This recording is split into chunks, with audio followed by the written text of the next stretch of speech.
Саламатсыздар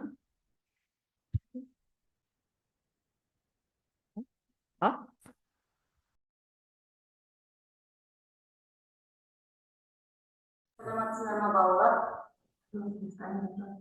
Қалдарыңыз қалай? Бүгінгі күнге сәттілік тілеймін. Дәптерлерімізді ашамыз да бүгінгі күннің тақырыбын жазамыз. Бүгін зертханалық жұмыс бізде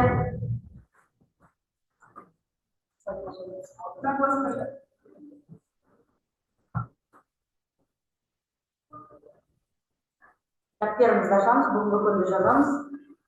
Шынының сыну көрсеткішін анықтау. Енді сыну көрсеткіші туралы сіздер өттіңіздер. Сыну көрсеткіші жарықтың бір ортадан екінші ортаға өту жылдамдығына өзгерісін өлшейді. Яғни екі орта деп отырғанымыз біреуі ауа болуы мүмкін, біреуі шыны болуы мүмкін. Немесе біреуі ауа, біреуі су болуы мүмкін. Екі мөлдір денеден өткен бұрыш туралы айтамыз. Енді сабақты бастамас бұрын мынандай тест сұрақтарын жасайық.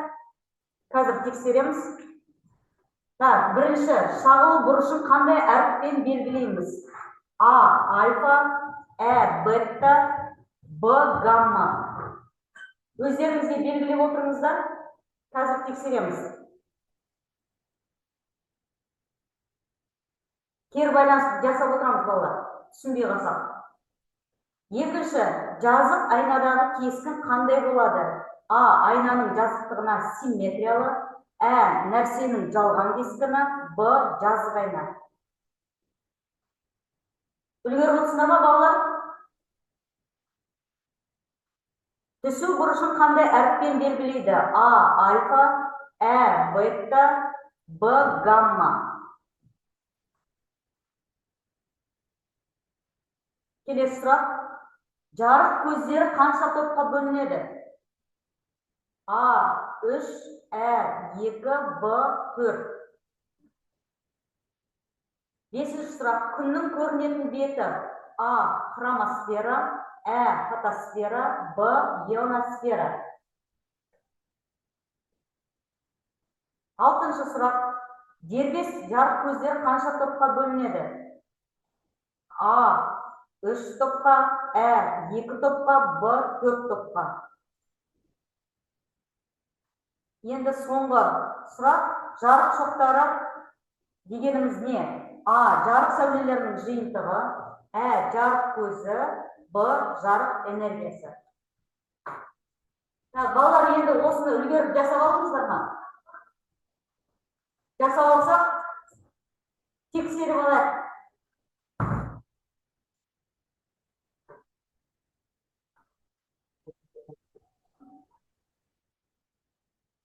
Біріншінің жауабы бета. Ә жауабы. Тексеріңіздер, мұғалімдеріңіз бағалайды сіздерді. Екінші сұрақтың жауабы Ә. Үшінші сұрақтың жауабы А. Төрттікі Ә, бестікі Ә, алтыныкі А, жетінікі А. Тексеріңіздер ма?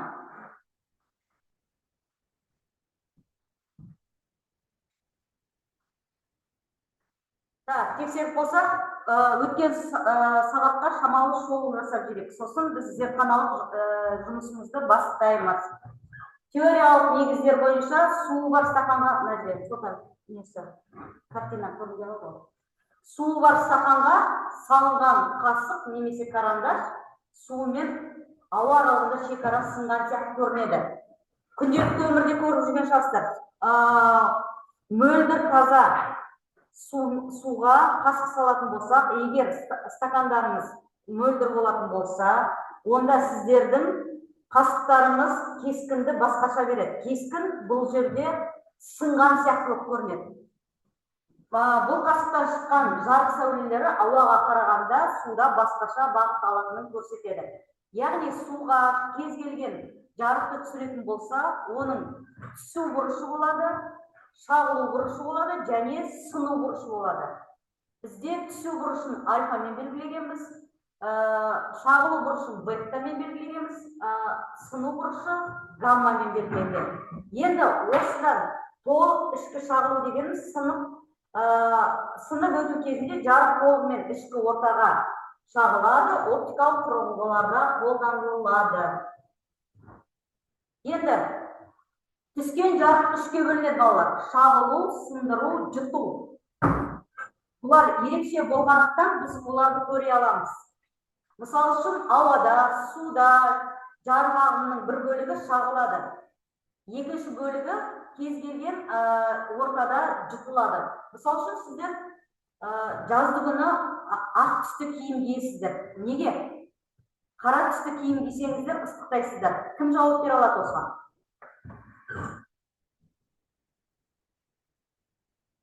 Микрофондарыңызды қосып жауап берулеріңізге болады? Қара түсті киім кисек, ыстық болады. Кисек ол не істелер?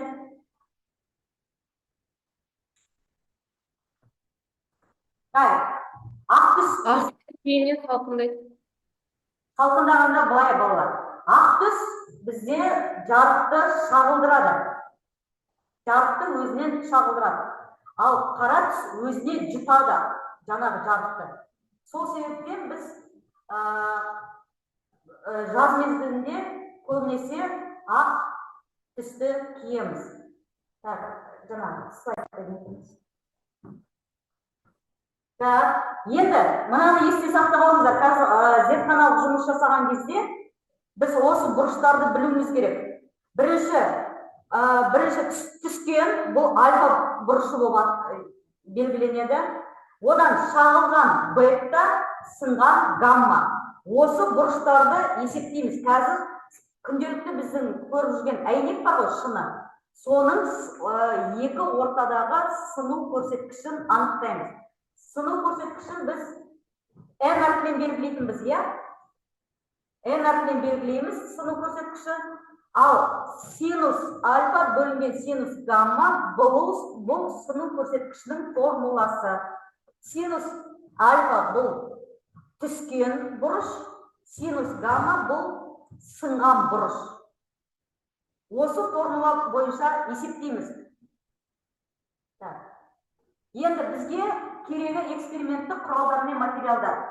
Эксперименттік құралдарға бізге шыны пластина, қазір біз виртуалды өткіземіз ол зертхананы. Шыны пластина, монохроматты лазер көздері, қосымша транспортирмен сызғыш, эксперименттік қондырғының сызбасы.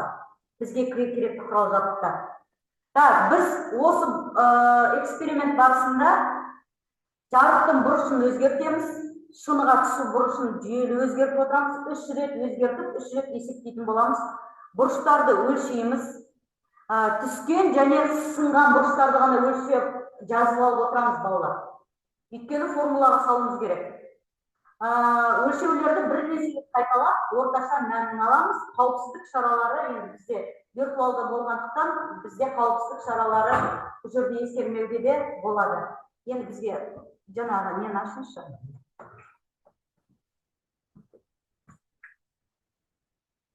Біздің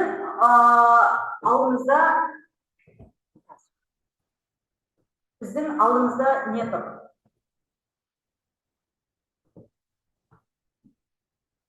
Біздің экранымызда қазір екі дене көрсетіліп тұр. Бірінші, мына үстіндегі тұрған ақ дене ол ауа. Екінші, орта бізде мына стекло деп тұр, шыны. Осы шыныға біз лазермен қазір жарық түсіреміз.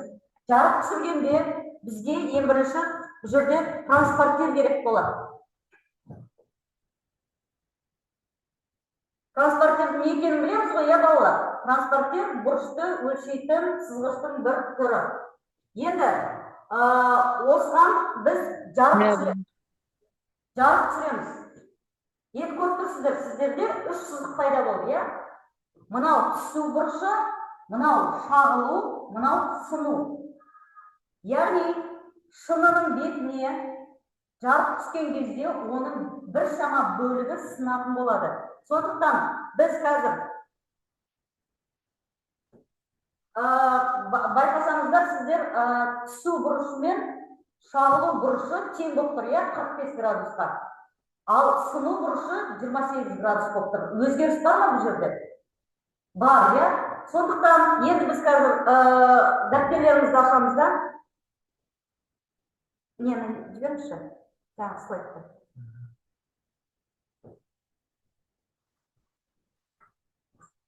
Мына кестеге қараймыз. Түсу бұрышы синус альфа жаңа қанша градус болды? Соны жазамыз, балалар. Қазір есептеулерді бірге жүргіземіз. Синус альфа неше градус болды?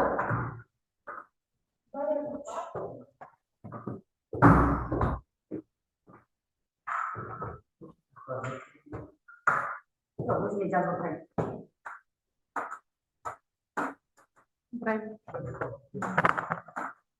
Синус альфа 45 градус болды, иә? Ал сыну, отырыңыз анашты. Сыну синус гамма 28 градус. Жазып отырамыз. Синус гамма 28 градус.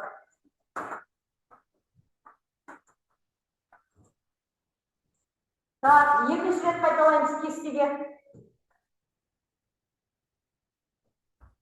Кестеге бірінші мына синус альфаға 45 градус жазамыз, синус гаммаға жазып отырсыздар ма, балалар? Үлгермесеңіздер айтыңыздар, мен тез айтып кетсем. Синус гаммаға 28 градусты жазамыз. Есептеулер жүргіземіз қазір. Үлгеріп отырсыздар ма, балалар? Кері байланыс жасап отырайық.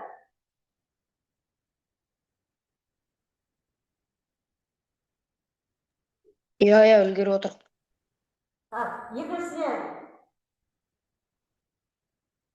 Екінші қазір қайтқан слайд қаламыз. Не делаемыз? Екінші енді мен бұрышты ауыстырамын.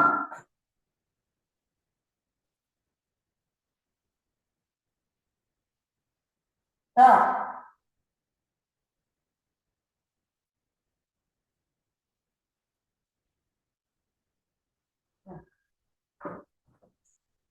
Алпыс градус.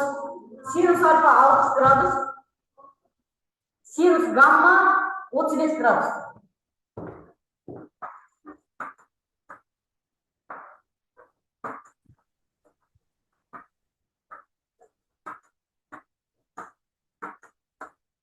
Так, 35 градус. Жазып отырамыз, балалар.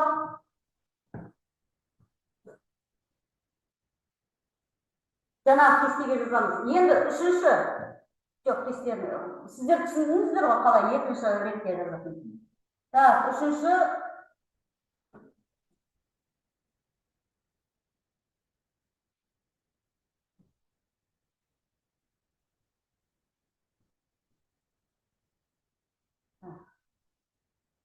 Сексен градуста синус альфа 80 градус, синус гамма, так, 41 градус. Енді неге барайық жаңа? Так, балалар, енді сіздер мына N1, N2, N3-ті есептеп жазуымыз керек.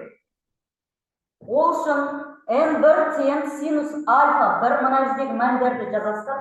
Так, мына жерде жазатын істетіңізші.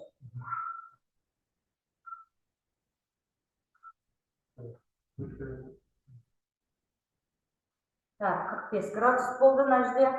Так, синус гаммамыз 28 градус болды. Так, мына жерде 60 градус болды. 35 градус. Так, 80 градус. Және 41 градус.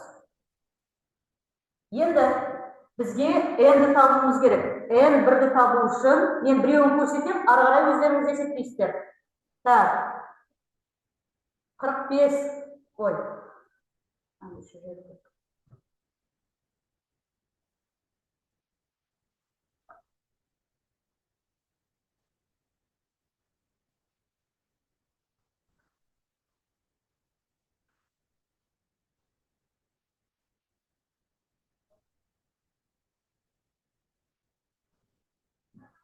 Рахмет.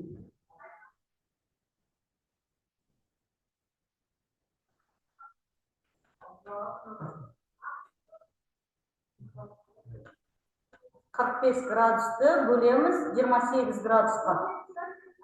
Неше шықты сіздерде балалар? Айтып отырыңыздар?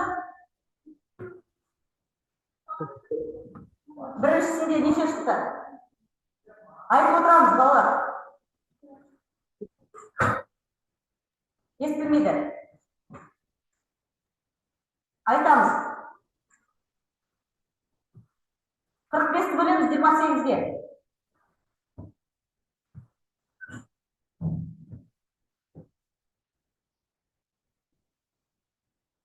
Балалар не өндемей қалды?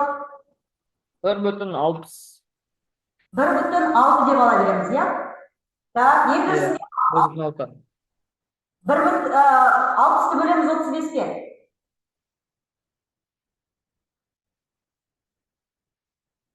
Алпысты бөлеміз 35-ке.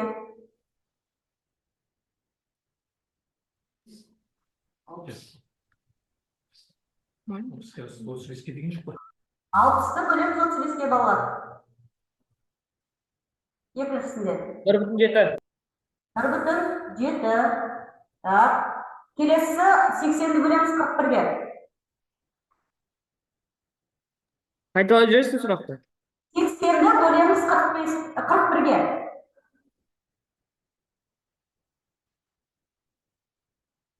1,9.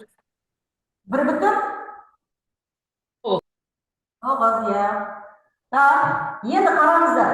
Сіздер кітаптың артына ашсаңыздар, сыну көрсеткіші деген не бар? Кесте бар. Сонда сынының сыну көрсеткіші 1,5-пен 1,9 аралығында. Енді қараңыздар, сіздердің сан мәндеріңіз сәйкес келе ме сонда? Біз соны дәлелдедік па? 1,6, 1,7, 1,9 дәлелдедік, иә? Енді осы мәндерді алып, біз орташаны шығаруымыз керек. Сыну көрсеткішінің орташа мәнін шығаруымыз керек. Сосын біз қаншалықты қателестік, қанша градусқа қателестік, соны есептеп шығаруымыз керек. Ол үшін біз n орташаны табу үшін 3 мәнді қосып, 3-ке бөлеміз. Мына формула арқылы, екінші формула арқылы.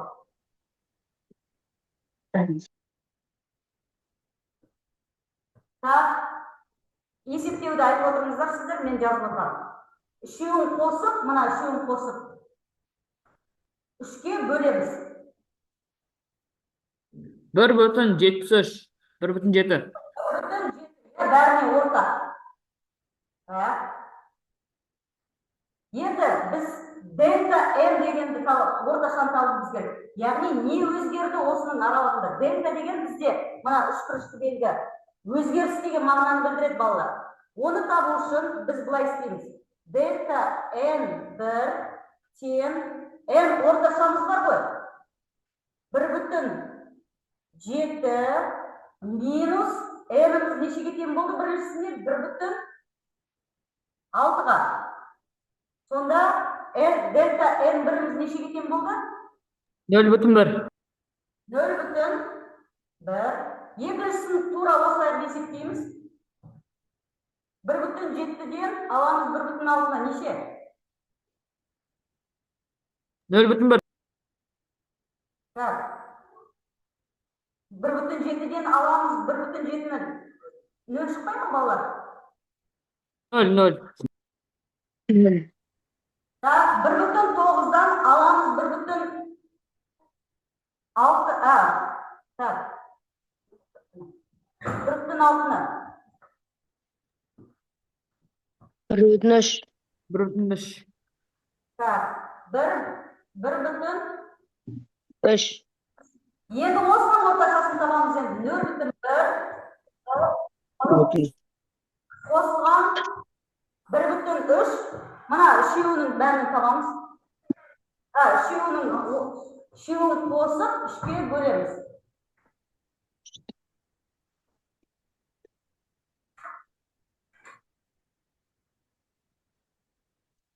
Неше шықты сонда?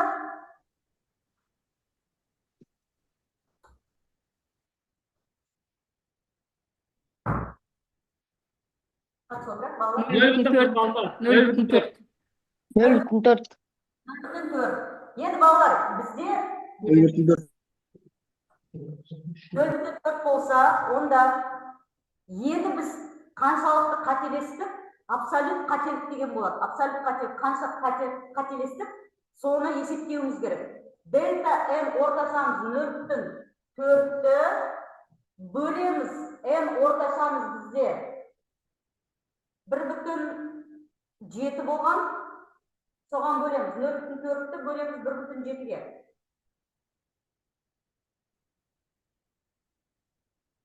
0,2. 0,2 көбейтілген 0,2.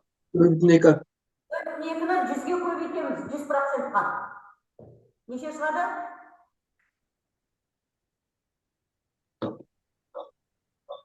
0,002. 0,2. 0,2. Яғни біз осынша қателік жіберіппіз. Ал енді қателікті қалай жіберіп алдық, соны есептейік. Қарайық. Жаңағы неге қарайық?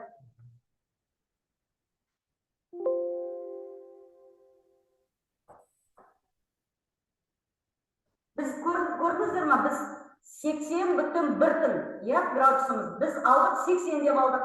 41,1 біз 41 деп алдық. Осы жерде біз қателік жібердік, иә? Осының бәрі қателік болып есептелінеді. Ал бірақ бізде сыным көрсеткіші 1,5 пен 1,9 аралығы. Сол себептен біз сыным көрсеткішін дәлелдедік. Балалар, енді есептеулерді жүргізіп болсақ, қателіктерді талдап, дәптерлеріңізге жазасыздар. Осы қателіктер бойынша өздеріңіз жұмыс істейсіздер. Сосын қорытындыны дәптерге жазасыздар, балалар. Мына қателіктермен келісесіздер ме, келіспейсіздер ме, соны жазасыздар. Балалар, түсінікті ма? Я, мам, я. Есептеулерді жүргізе алдық па? Я жақсы жүрмін. Есептеулерді жүргізсек, мынаған қазір 2 минуттай не жазыңыздар, жауап жазыңыздар, бір сөзбен.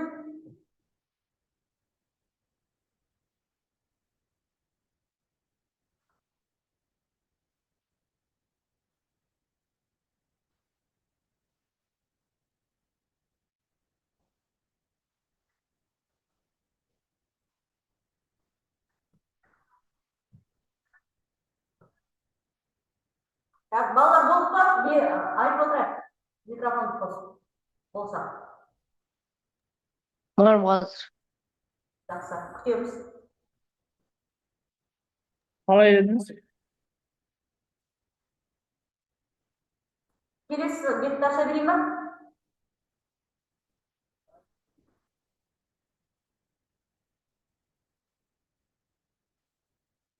Енді қорытынды жасап болсақ, балалар, қолдану аясы және маңызы бұл сыну көрсеткішін не үшін біз есептеп жатырмыз деп ойлайтын шығарсыздар.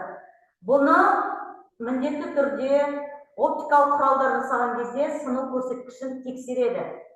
Сыну көрсеткішін қолданатын оптикалық құралдар, олар линзалар мен призмаларда жасауда өте маңызды. Шыны өндірісі біздің күнделікті өмірде қолданып жүргендер сапаны бақылау үшін сыну көрсеткішін өлшейді.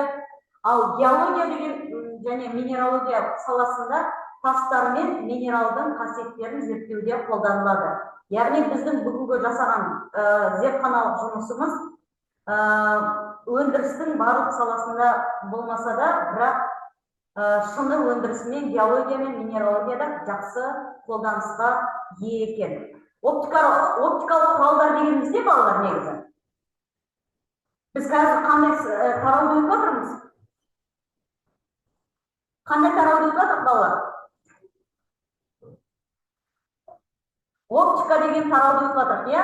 Оптика дегенде сендер бірден көзілдірік магазині немесе көзілдірік сататын орынды елестетесіңдер.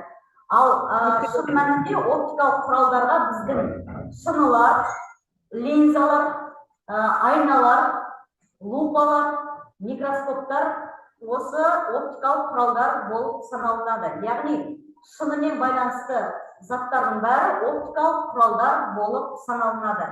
Сіздер қателеспеңіздер, оптика дегеніміз көзілдірік сататын магазиндер.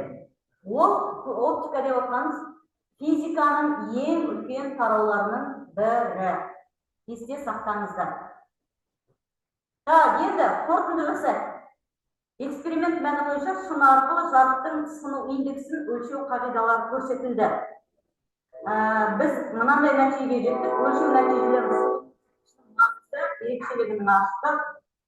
Бұның маңыздылығы бұл әдіс оптикалық және ғылыми зерттеулерде негіз болады. Яғни біздің жаңағы айтып кеткен биология, минералогия, оптикалық құралдарда өте көп қолданысқа ие. Болсаңыздар, балалар, маған сұрақтарыңыз бар ма? Yok. Жоқ. Жоқ. Өздеріңіздің мұғалімдеріңізбен мына екі есепті шығарасыздар. Мен желіде боламын. Сіздерді бақылап тексеріп отырамын. Сыртындағы есептің шығарылуын сіздер камераға көрсетіп баға алуларыңызға болады. Міне мына сіздерге шығаруға. Мен желідемін. Осы жерде қарап отырамыз.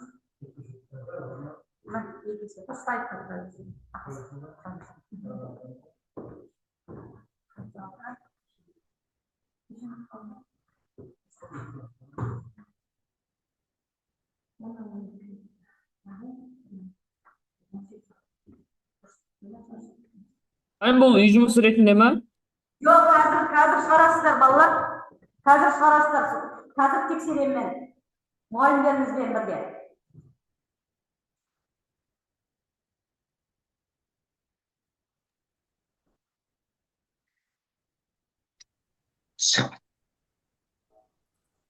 Шығарып дәптерлеріңізді көрсетулеріңіз керек.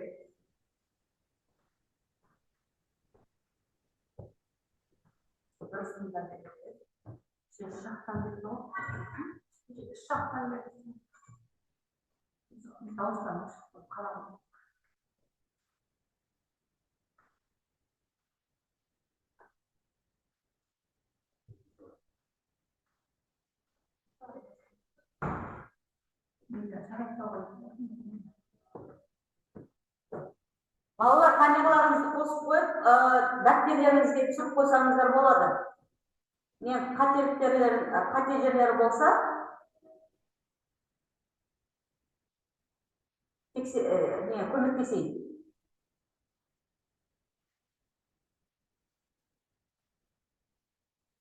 Балалар, бұл жерде бір ескеретін жағдай, сіздер жарық жылдамдығының несін тұрақты мәнін жазып қоя салайын, сіздерге подсказка ретінде. Бізде жарықтың жылдамдығы S әрпімен белгіленеді, және ол 1 секундта 3 көбейтілген 10-8 дәрежесі метр секунд жылдамдықпен келеді. Яғни 1 секундта 300 миллион метр қашықтықпен келеді деген сөз. 3 көбейтілген 10-8 дәрежесі. Бұл жарықтың жылдамдығы, бұл тұрақты шама балалар.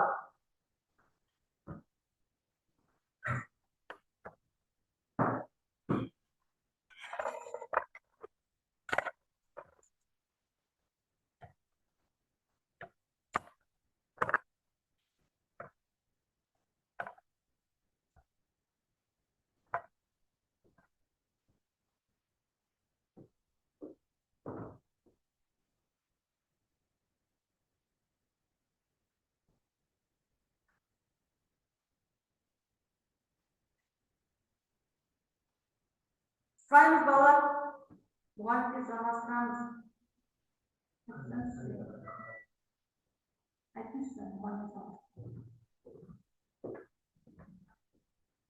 Мұғалімдер, пән мұғалімдері, физика пәнінің мұғалімдері жалғастырамыз. Балалар не түсінбей жатырсыңдар, сұраңдар.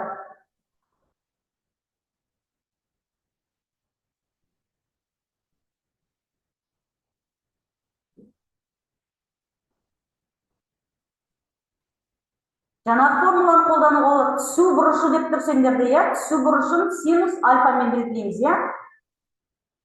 Ал сыну бізде синус гамма, иә?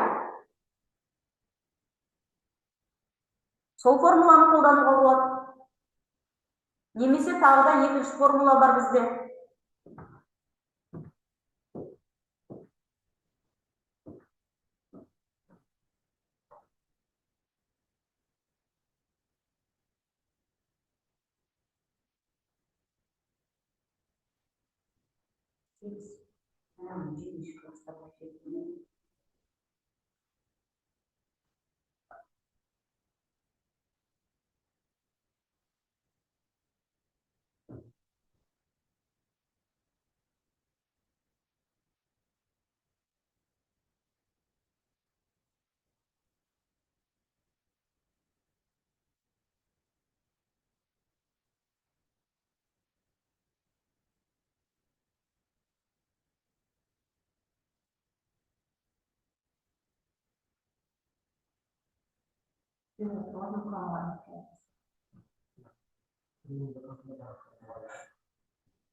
Сабақ беріп отырсаңыз, сол жақтан ортаға түсіп келіңізші, сіз өз жағыңызда.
Құрметті оқушылар, есепті шығара алдық та балалар.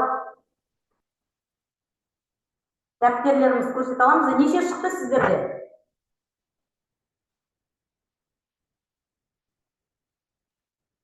Birincisinde N2 0,81. Ең жуықтап алғанда сынып көрсеткіші 1,327. 0,81. Қазір мен өзімнің немді ашайын. Айта беріңіздер.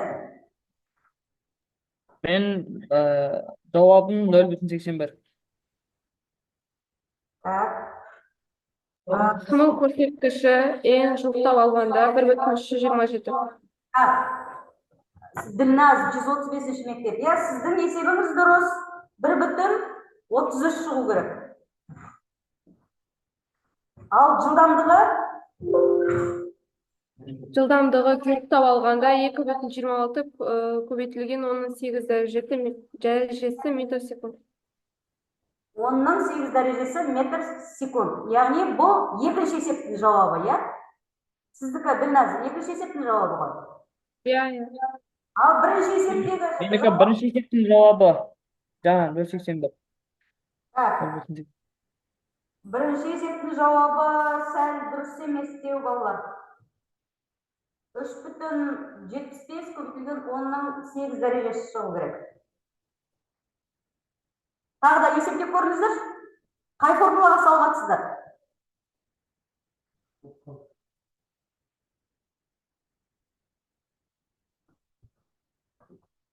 Үш көбейтілген 18 дәрежесі метр секунд. Көбейтілген 10-8 дәрежесі шығу керек бірінші есепте.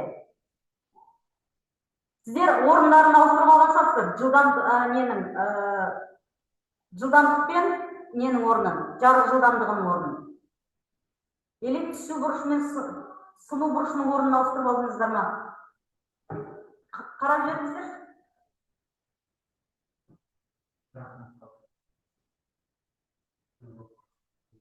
Балалар, енді аяқтап үлгермесеңіздер, үйде шығарасыздар, мұғалімдеріңіз тексеріп, сіздерді бағалайды. Рахмет сіздерге. Сау болыңыздар, келесі кездескенше. Сау болыңыздар. Sağ olun.